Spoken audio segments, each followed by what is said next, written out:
Porque, para nós cristãos, a Bíblia é a autoridade final em termos de fé e prática. Porque a nossa vida, relacionamentos, negócios, espiritualidade, ética, casamento e esperança devem estar de acordo com as Escrituras. Afinal, a Bíblia é mesmo confiável? Hoje, o nosso objetivo é trazer respostas a essas perguntas, asseverando a autoridade da Bíblia Sagrada. Vamos juntos aprender a palavra de Deus.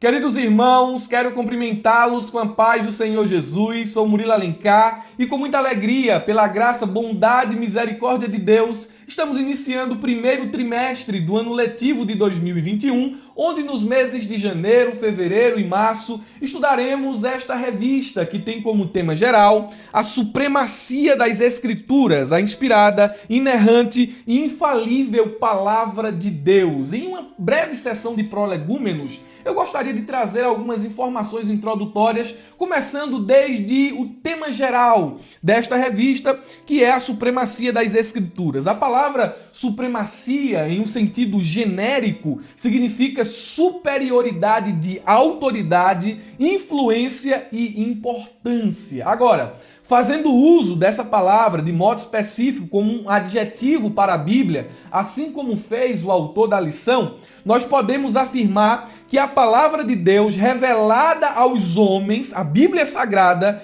é incomparável, extraordinária, inimitável e inigualável. E como o autor pontua aqui, ela é inspirada, infalível e inerrante, de modo que chegamos à conclusão que a Bíblia é fonte de autoridade, importância e influência suprema. A Bíblia está acima de todos os livros. Ela é incomparável. É por isso que o tema geral da revista já traz essa proposta: a supremacia das Escrituras. Falando um pouco sobre a capa da Bíblia, acho que você pode ver aí na tela, ou então pode ver aqui, não sei se a câmera está focando, nós temos uma Bíblia aqui e meio que uma luz saindo de dentro da Bíblia. Eu não sei se a intenção do designer foi reproduzir uma imagem da primeira Bíblia impressa. Eu não sei se essa foi mais ou menos a intenção dele, mas a capa ficou muito bonita. O comentarista deste trimestre, em particular, eu digo que é um comentarista que eu gosto bastante. Creio que um dos melhores comentaristas da CPAD, não se desfazendo dos demais, longe de mim pensar isso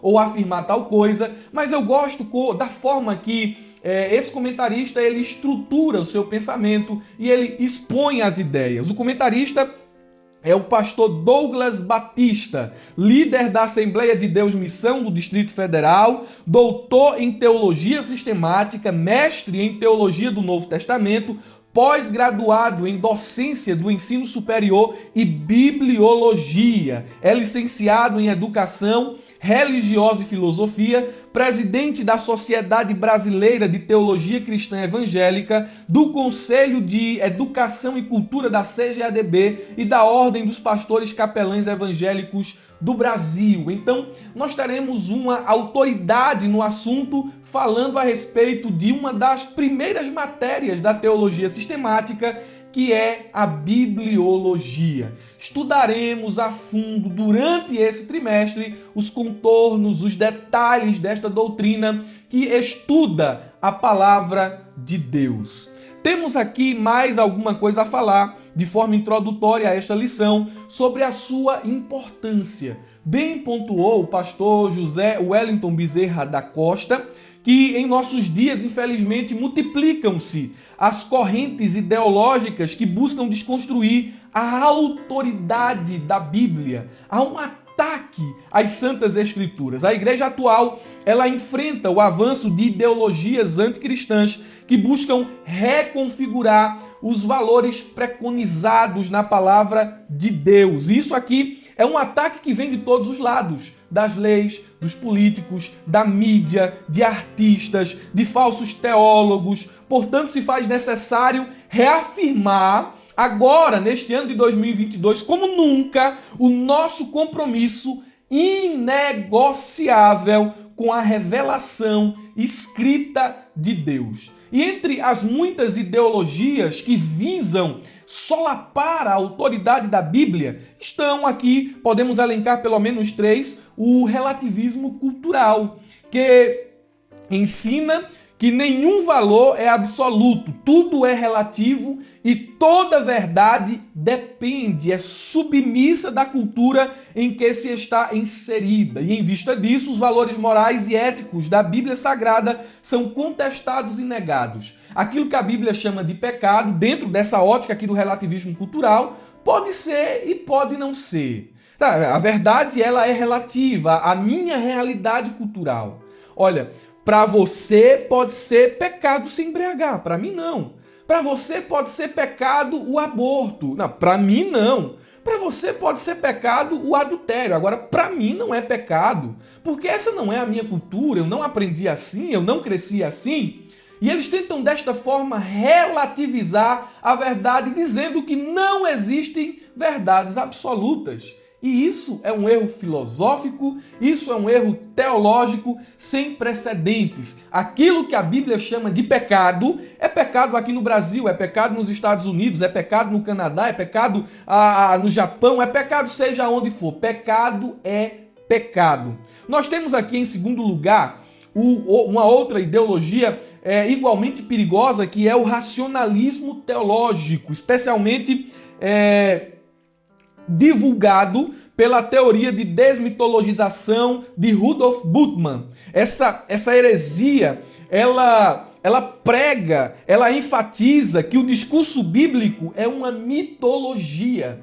É uma história inventada, com alguns valores, com algumas verdades a serem aplicadas, mas a história em si, ela é um mito. E de tal forma, ela não pode ser proposta de forma absoluta às pessoas de hoje. Acreditar na Bíblia é ser quadrado. Acreditar na Bíblia é acreditar em um conto, em uma história inventada.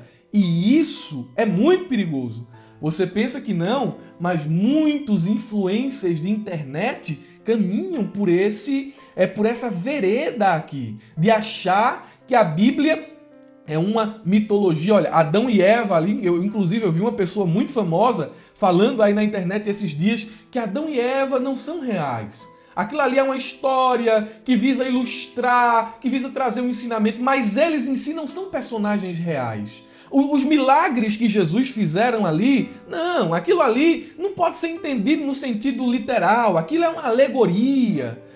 Irmãos, a gente precisa tomar cuidado com o avanço desses pensamentos. E por último, não menos perigoso e mais real cada vez mais no nosso ordinário, no nosso dia a dia, tem a hermenêutica pós-moderna, que busca ressignificar o sentido do texto, focando no leitor em detrimento do autor sagrado. Isso se soma à não aceitação da inerrância bíblica. Peraí, irmão Murilo, eu não entendi muito bem esse ponto e eu vou lhe explicar, porque ao entendê-lo, você terá noção da gravidade dessa hermenêutica pós-moderna.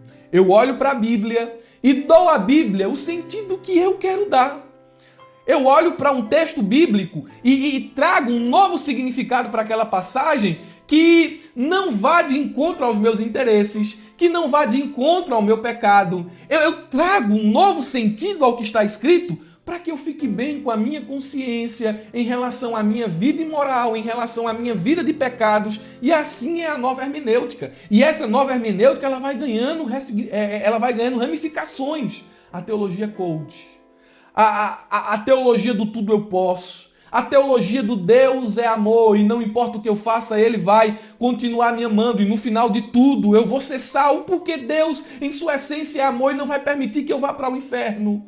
E assim por diante. É uma hermenêutica, uma ideologia muito perigosa. E diante dessa névoa, diante desse emaranhado de situações controversas, a declaração de fé das Assembleias de Deus no Brasil professa, crê e ensinar que a Bíblia Sagrada é a palavra de Deus, única, revelação escrita de Deus, dada pelo Espírito Santo à humanidade. Então não tem outra. Eu não posso aqui pegar uma revista de Torre de Vigia, não posso pegar escritos de uma profetisa chamada Ellen White, não posso pegar o Alcorão, não posso pegar outro tipo de literatura e colocar essas literaturas em pé de igualdade com as escrituras. Não posso fazer isso. Não posso pegar uma tradição, não posso pegar um costume e colocar lado a lado com a Bíblia Sagrada. Não posso fazer isso. Somente a Escritura. E a declaração de fé das Assembleias de Deus prossegue. Nossa única regra de fé e prática, a inerrante, completa e infalível Palavra de Deus. É o que diz esta declaração de fé das Assembleias de Deus na página 25 e 26. Vamos ao nosso texto áureo, apenas a título de conhecimento. A nossa lição de hoje é a lição de número 1, datada do dia 2 de janeiro de 2022,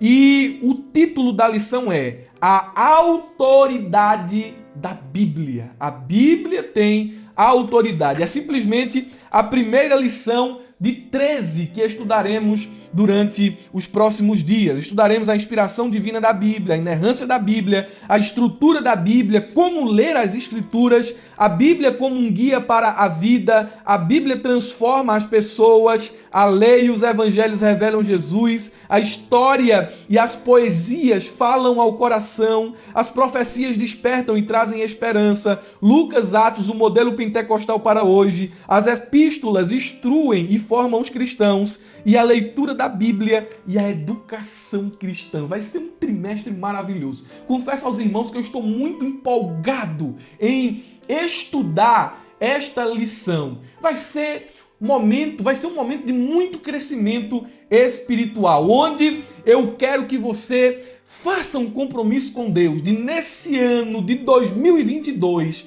ler a Bíblia pelo menos uma ou duas vezes capa a capa. Se você quiser ler a Bíblia uma vez durante esse ano de 2021, leia 3 capítulos por dia. Se você quiser assumir um compromisso de ler a Bíblia pelo menos 2 vezes nesse ano de 2022, leia entre 6 a 7 capítulos por dia. Irmão Murilo, é muito. Leia um pouquinho de manhã, leia um pouquinho meio-dia e leia um pouquinho antes de dormir, mas não deixe de ler a sua Bíblia. Há uma novidade ainda nesse trimestre de 2022, que é a nova forma desta lição. Eles mudaram aqui as cores, mudaram um pouco o design aqui da revista, não mudaram tanta coisa assim, mas no quesito cor. E a única coisa nova que eles trouxeram aqui é para aqueles que têm a revista de professor, onde tinha aqui nessa primeira parte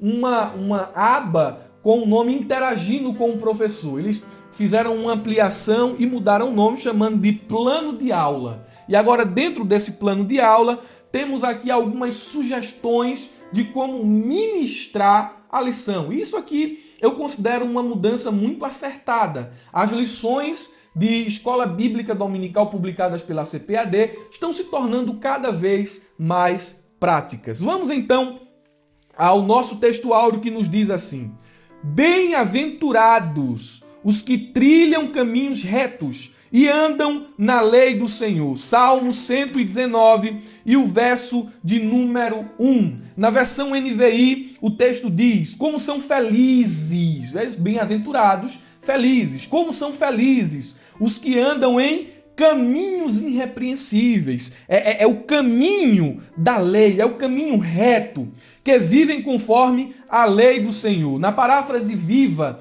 o texto pode ser lido da seguinte maneira: felizes são aqueles que fazem da lei do Senhor o seu caminho e andam por ela sem se desviar. E eu ainda trouxe aqui outra tradução, a Bíblia, a Mensagem, uma paráfrase também do Eugene Peterson, que diz: você é abençoado quando se mantém na rota.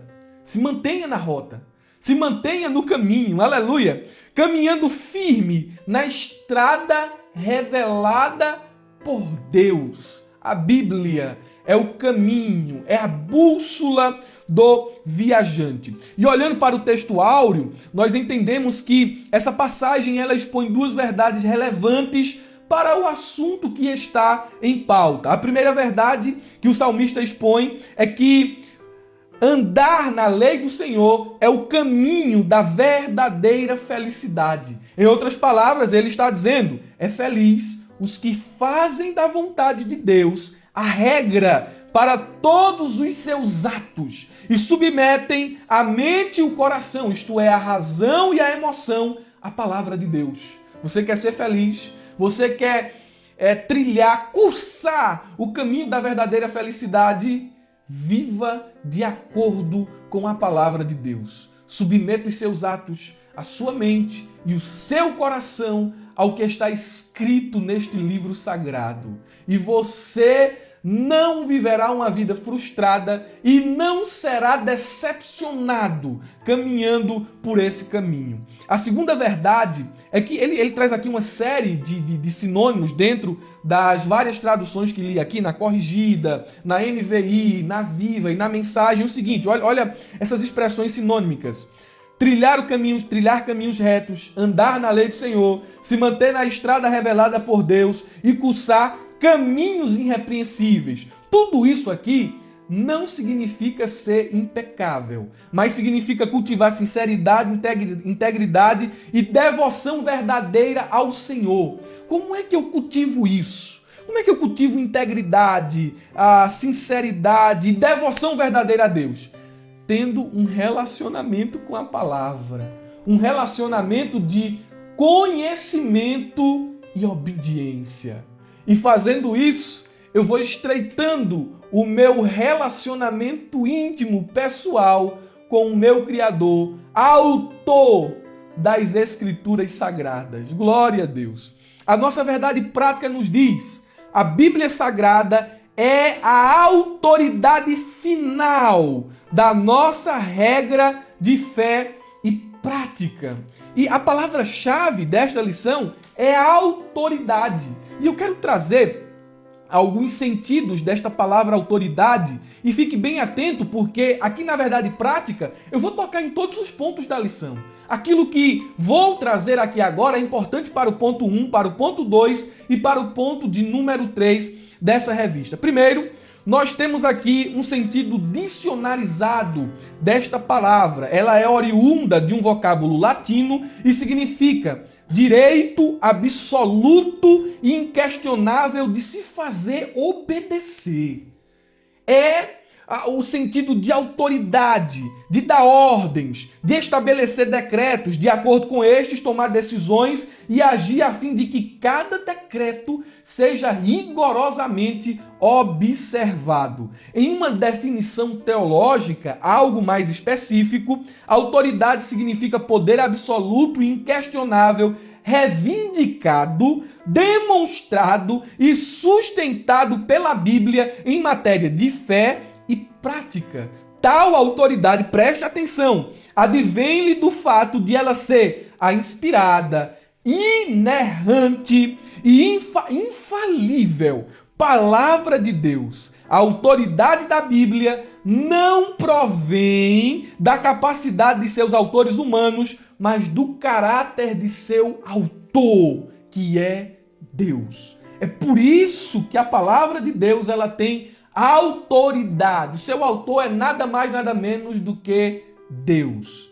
E nós temos aqui o testemunho bíblico dessa autoridade. Repito, grave esses textos que vou citar agora. Eles são textos chaves. Eles são textos basilares para a exposição de toda essa lição. O primeiro texto está em Hebreus, capítulo 4, versículo de número 12. Todos eles vou ler na versão NVT. Diz assim: pois a palavra de Deus é viva e poderosa. Isso diz respeito à sua autoridade. Não é uma palavra ineficaz. Não é uma palavra morta. Ela é viva e poderosa.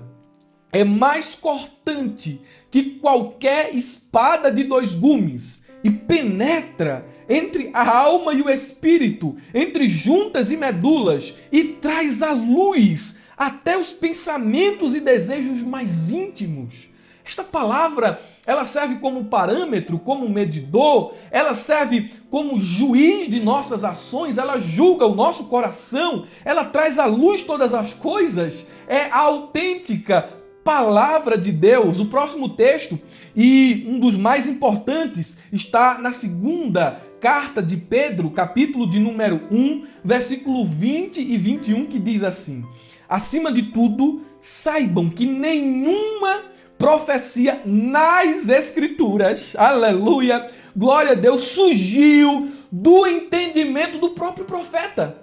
Não foi o profeta que pensou assim, que legal, vou falar isso, vou falar aquilo. Isso aqui vai mexer com o coração do povo. Não surgiu do pensamento, das ponderações do próprio profeta, nem de iniciativa humana. Não foi uma iniciativa do profeta proferir a mensagem. Não foi isso. Esses homens foram impulsionados pelo Espírito Santo, foram movidos, foram inspirados pelo Espírito Santo e falaram da parte de Deus.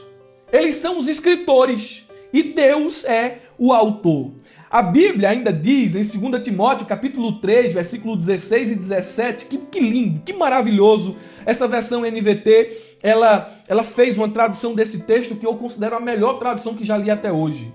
Toda a Escritura é inspirada por Deus e útil, aleluia, para nos ensinar o que é verdadeiro. Aqui está a verdade.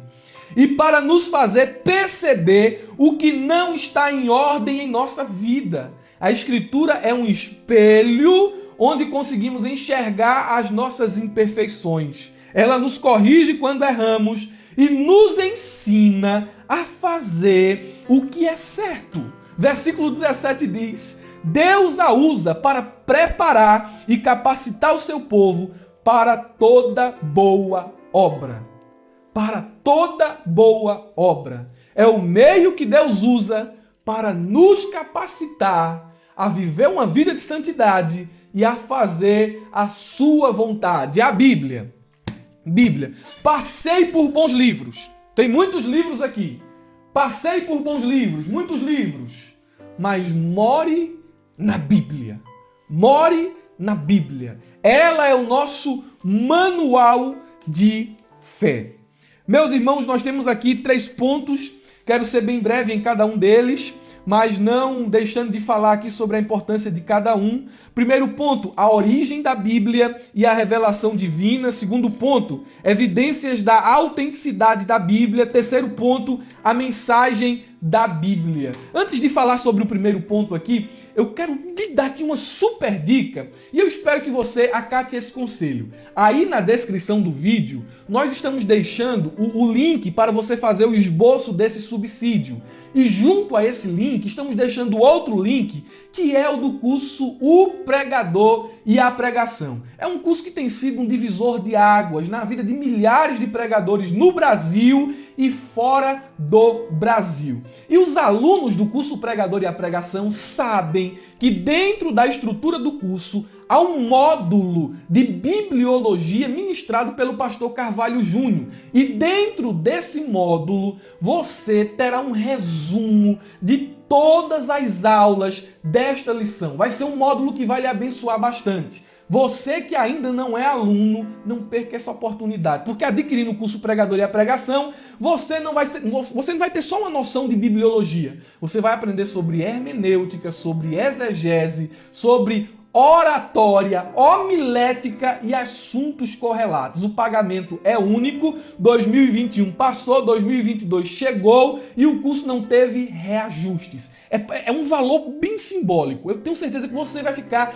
impressionado com o valor do curso. E todo mundo que comprou até hoje não se arrependeu. Comprando o curso Pregador e a Pregação, você ganha vários bônus e um deles só, é outro curso de epístolas paulinas ministrado pelo pastor Carvalho Júnior também. Então não fica de fora desta oportunidade. Vamos à nossa lição, tópico de número 1, a origem da Bíblia e a revelação divina. Dentro desse primeiro ponto, eu quero começar trazendo uma definição, e acredito que todos vocês já sabem de cor, do que significa o termo Bíblia. É oriunda do grego e ela significa livros ou coleção de pequenos livros. E a título de um detalhe histórico, desde João Crisóstomo, lá nos primeiros séculos, e de Jerônimo, os livros do Antigo e do Novo Testamento passaram a ser universalmente conhecidos como Bíblias. Essa coleção de vários livros. Então, nós temos aí em um primeiro momento a definição desta palavra e também o momento em que essa expressão ela se tornou comum, ela se tornou popular na boca do povo. O alcance da Bíblia. Olha que interessante.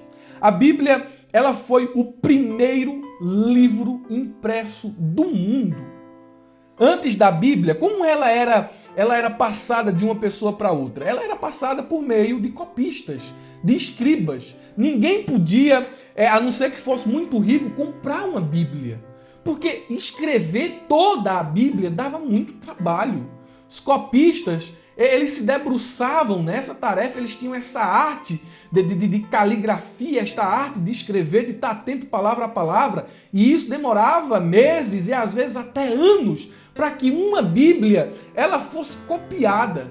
Então, se eu quisesse ter uma Bíblia naquela época, uma das maneiras era, havia várias, mas uma das maneiras era tomar um livro emprestado de alguém e copiar, fazer uma cópia pessoal. Ou então fazer uma tradução dos originais, que o grego, o hebraico, o aramaico, ou então da Vulgata Latina, popularizada e traduzida por Jerônimo. E assim por diante. Mas quando chega o período da imprensa, o primeiro livro, aleluia, dê um glória por isso, o primeiro livro a ser impresso no mundo foi a Palavra de Deus no ano de 1452. As Escrituras Sagradas é o livro mais traduzido de todos os tempos. E olha esse dado importante aqui, extraído do livro da lição.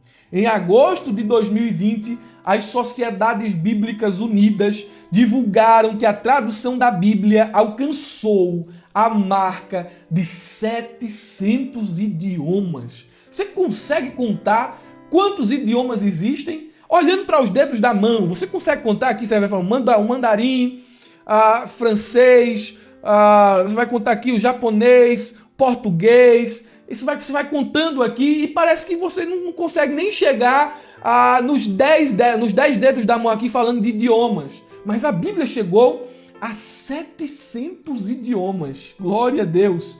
Isso significa que pouco mais de 5 bilhões de pessoas, mais ou menos 80% da população do mundo, agora tem a palavra de Deus completa. A Bíblia, Novo Testamento, porções das Escrituras estão em mais idiomas e dialetos, mas ela completa agora esses 700 idiomas, eles têm a Bíblia completa, totalmente traduzida em sua língua materna. O historiador César Cantu afirmou o seguinte: a Bíblia é o livro de todos os séculos, de todos os povos e de todas as idades. Glória a Deus por isso. Falando sobre a origem da Bíblia, eu quero que você entenda uma expressão chave aqui desse primeiro ponto. A Bíblia é o registro da revelação de Deus ao homem. É isso que a Bíblia é esse registro da revelação de Deus à humanidade. A palavra revelação, ela significa descobrimento, desvelamento, tirar o véu, divulgação. E nesse ponto convém ressaltar que se Deus não se revelasse, que se Deus não se descortinasse, se desvendasse, se desse a conhecer ao homem, era impossível ao homem conhecê-lo. Nós não podemos chegar ao conhecimento de Deus, visto que Deus é infinito, visto que Deus é grande e Ele está aquém da nossa capacidade e da nossa realidade humana. Mas Deus decidiu se revelar. E Deus, Ele se revela de muitas maneiras. A Bíblia diz em Hebreus capítulo 1, versículo 1 ao 2, texto bem interessante: por muito tempo Deus falou várias vezes e de diversas maneiras. São os meios de revelação de Deus. Ele fala, e ele fala de diversas maneiras. Ele falou aos nossos antepassados por meio dos profetas. Agora, nesses últimos dias, ele nos falou por meio do seu Filho, o qual ele designou como herdeiro de todas as coisas e por meio de quem criou o universo. Deus se revela à humanidade, e essa revelação ela está dividida em duas categorias. A lição ela é a autoexplicativa, está bem esboçado aqui. A primeira categoria de revelação, e aqui a gente vai trazer só alguns detalhes. A primeira categoria de revelação chama-se revelação geral. E ela se chama assim porque é a revelação que Deus faz de si mesmo a todos os homens em toda parte.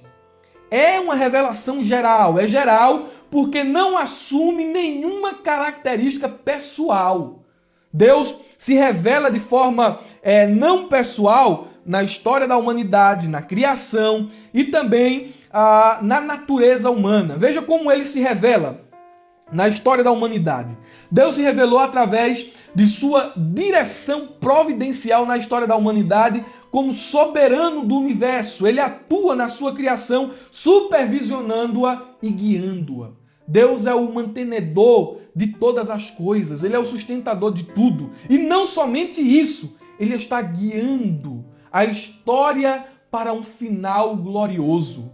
A providência de Deus, a soberania de Deus pode ser vista na história da humanidade.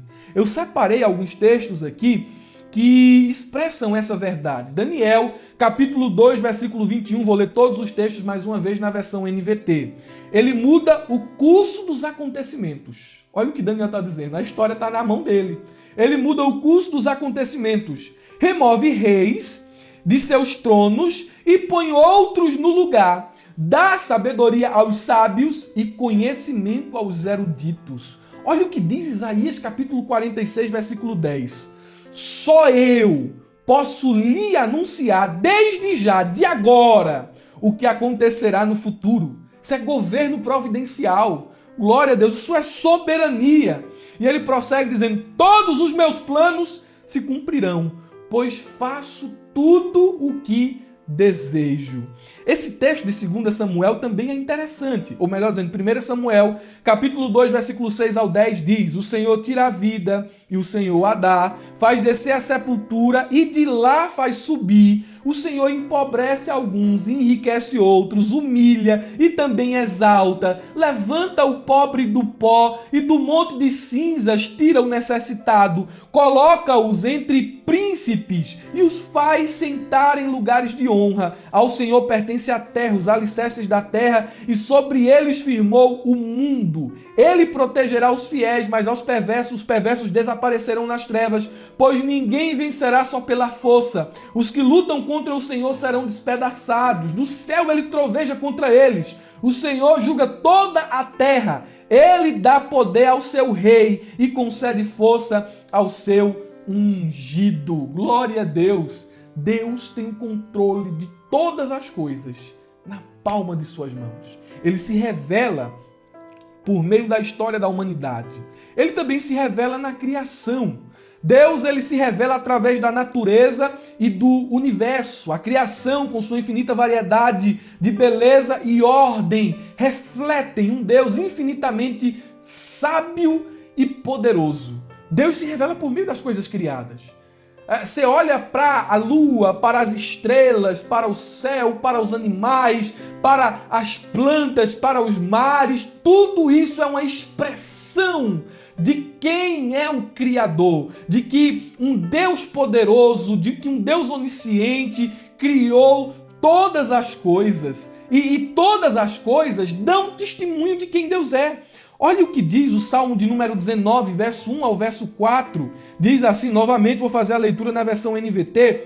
Os céus proclamam a glória de Deus. O firmamento demonstra a habilidade de suas mãos. Dia após dia, eles continuam a falar. Noite após noite, eles o tornam conhecidos, não há som nem palavras, nunca se ouve o que eles dizem. Sua mensagem, porém, chegou a toda a terra, e suas palavras aos confins do mundo. Glória a Deus! Atos capítulo de número 14, versículo 15 ao 17, a Bíblia diz, palavras de Paulo: amigos, por que vocês estão fazendo isso?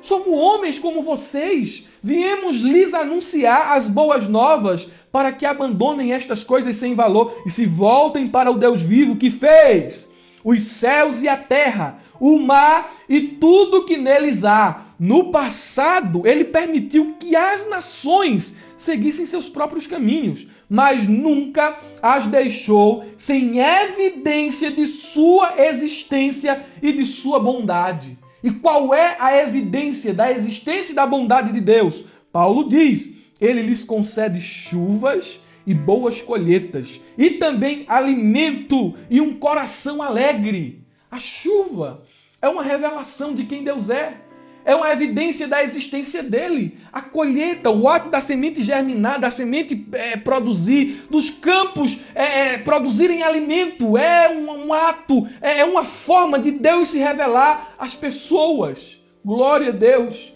E por último, esse versículo é um dos mais fortes. Romanos 1, 18 ao 20 diz, assim Deus mostra do céu a sua ira contra todos os que são pecadores e perversos, que por sua maldade impedem que a verdade seja conhecida. Sabem a verdade a respeito de Deus, pois ele a tornou evidente. Como foi que Deus tornou evidente verdades a respeito de si mesmo? Ele diz, por meio de tudo que ele fez, desde a criação do mundo, podem se perceber claramente seus atributos invisíveis, seu poder eterno e sua natureza divina. Portanto, não tem desculpa alguma.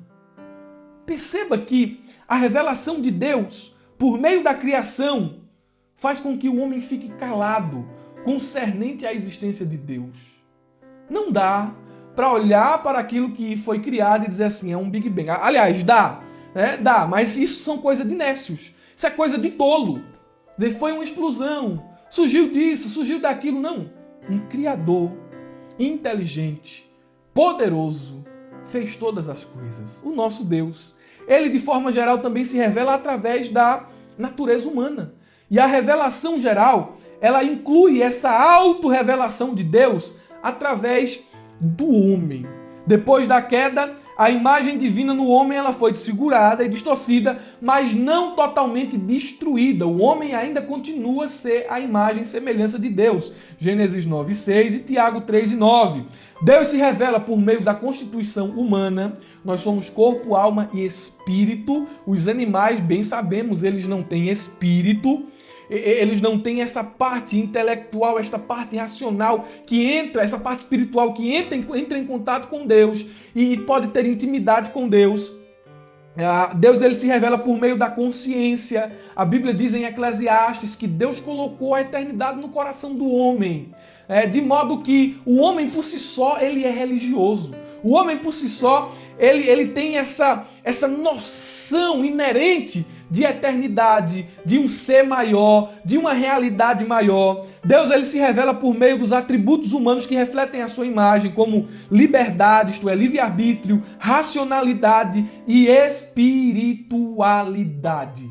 Deus se revela por meio da natureza humana. Agora, eu vejo que em meio a essa revelação geral, há uma necessidade de uma revelação especial. E a revelação especial, ela tem característica mais pessoal. Ela é o desvendamento que Deus faz de si mesmo de modo imediato e sobrenatural. Não podemos conhecer o plano divino da redenção, nem a vontade de Deus para as nossas vidas por meio da revelação geral. Nós chegamos ao conhecimento de que Deus existe. E a revelação geral deve nos conduzir até essa experiência mais pessoal, de revelação especial concernente a Deus. E por meio da revelação especial, nós chegamos a esse entendimento de que Deus não somente existe, mas conhecemos a vontade dele, conhecemos o seu plano redentivo, conhecemos os seus mandamentos e as suas ordenanças. E olha que interessante, desse modo, nós chegamos à conclusão que as normas, os mandamentos, as proibições morais que foram estabelecidas para Adão lá no Jardim do Éden, é um exemplo, elas não vieram por meio da revelação geral, mas por meio da revelação especial. A revelação especial, ela é pessoal. Ela não é geral, ela é pessoal. Como assim, irmão Murilo? Ela é pessoal. É um Deus pessoal se apresentando às pessoas. E isso pode ser visto de várias maneiras. Por exemplo, Deus se revela no seu relacionamento com Adão e Eva.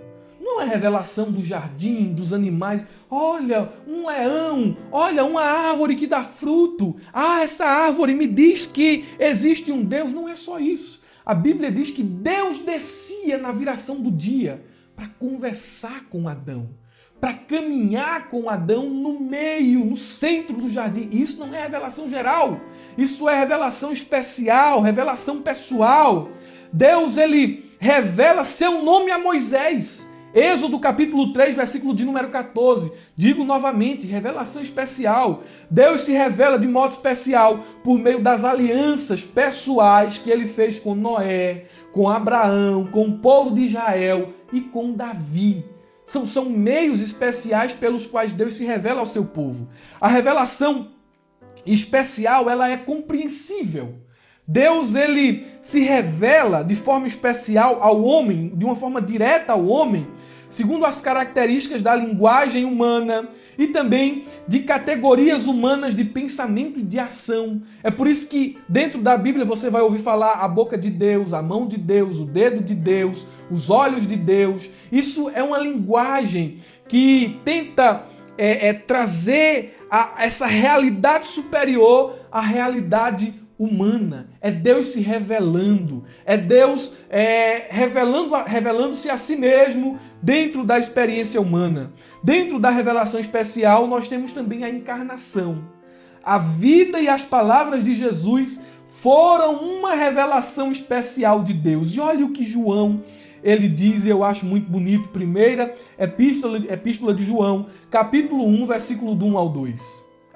Proclamamos a vocês aquele que existia desde o princípio, aquele que ouvimos e vimos com os nossos próprios olhos e tocamos com as nossas próprias mãos. Ele é a palavra da vida, aquele que é a vida nos foi revelado, revelação especial, e nós o vimos. Agora testemunhamos e lhe proclamamos que ele é a vida eterna. Ele estava com o Pai e nos foi revelado. O mesmo João, ele vai dizer em seu Evangelho 14:9, palavras de Jesus, e João registra isso: quem vê a mim, vê o Pai. Revelação especial. Podemos resumir o primeiro tópico aqui na seguinte conclusão, que a Bíblia, ela é de origem divina. E por que é que ela é de origem divina? Porque o seu conteúdo é o registro da revelação de Deus aos homens.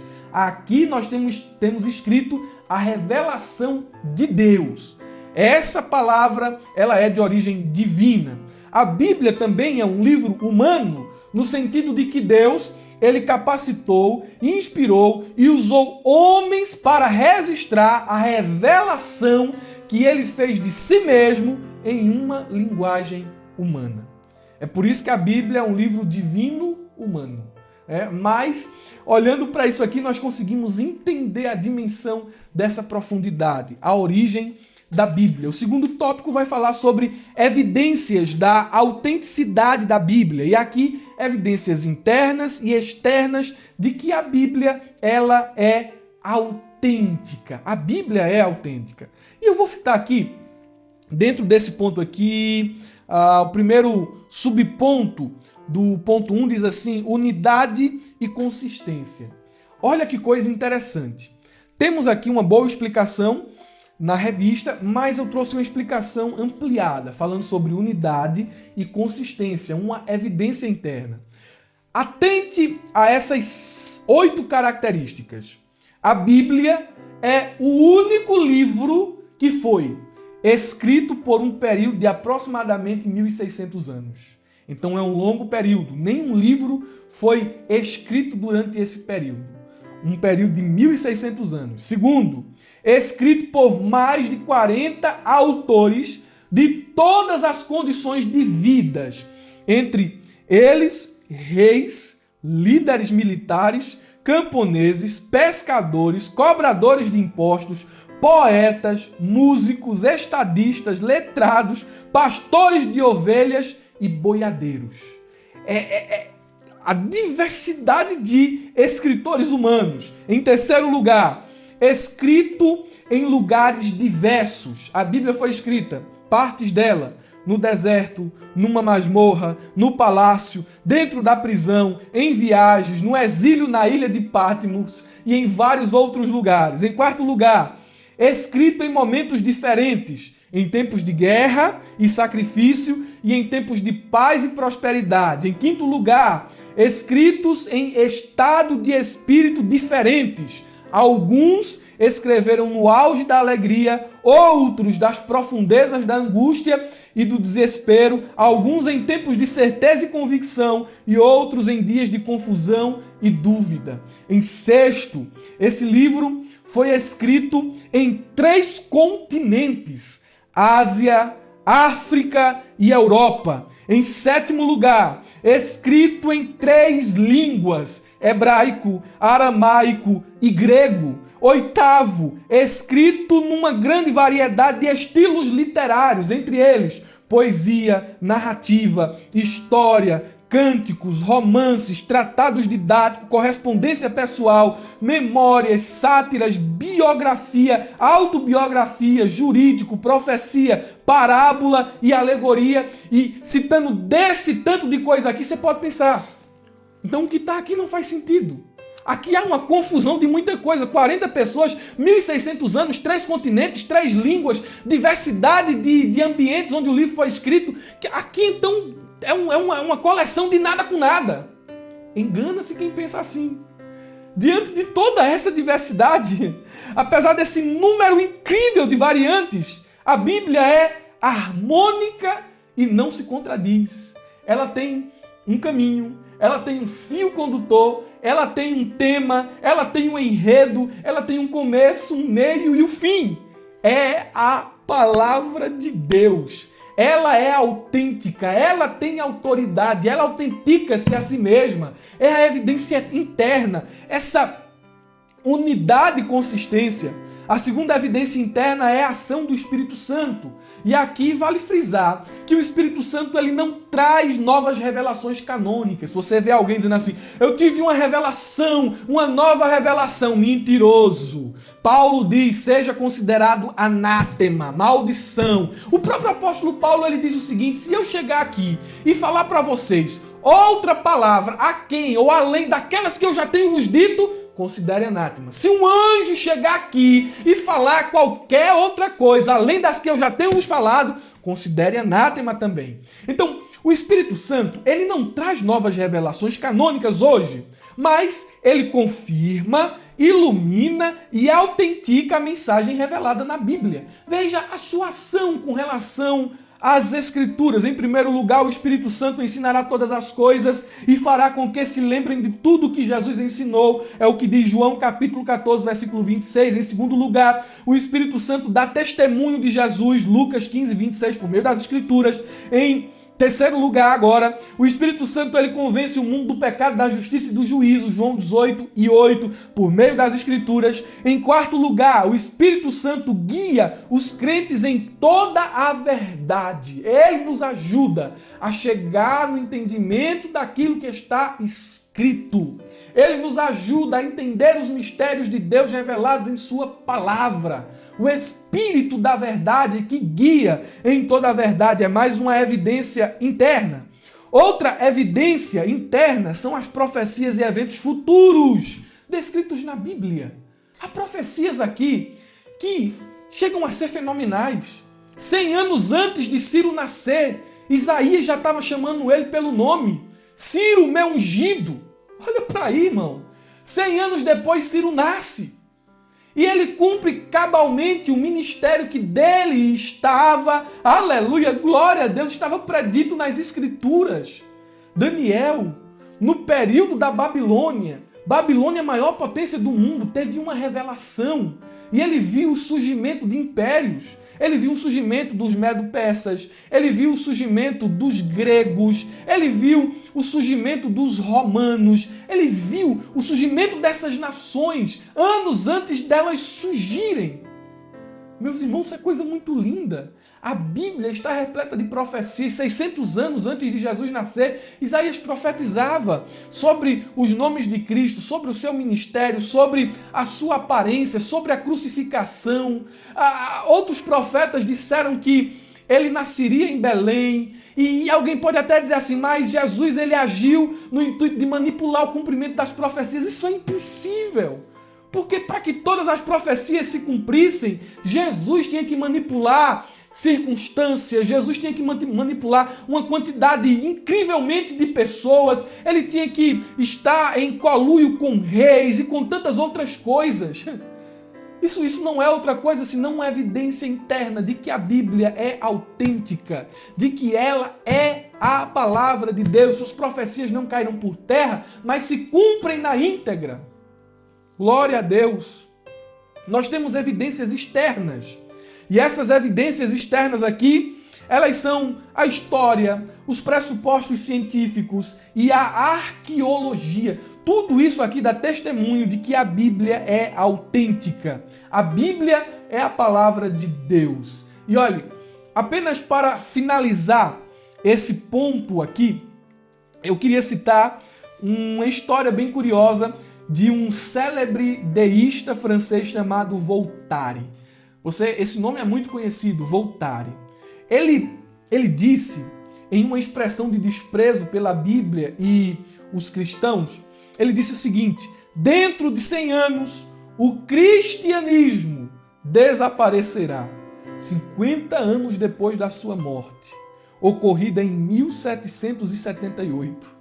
A Sociedade Bíblica de Genebra estava usando o seu prelo, a sua máquina de impressão e a sua casa para produzir grandes pilhas de Bíblias.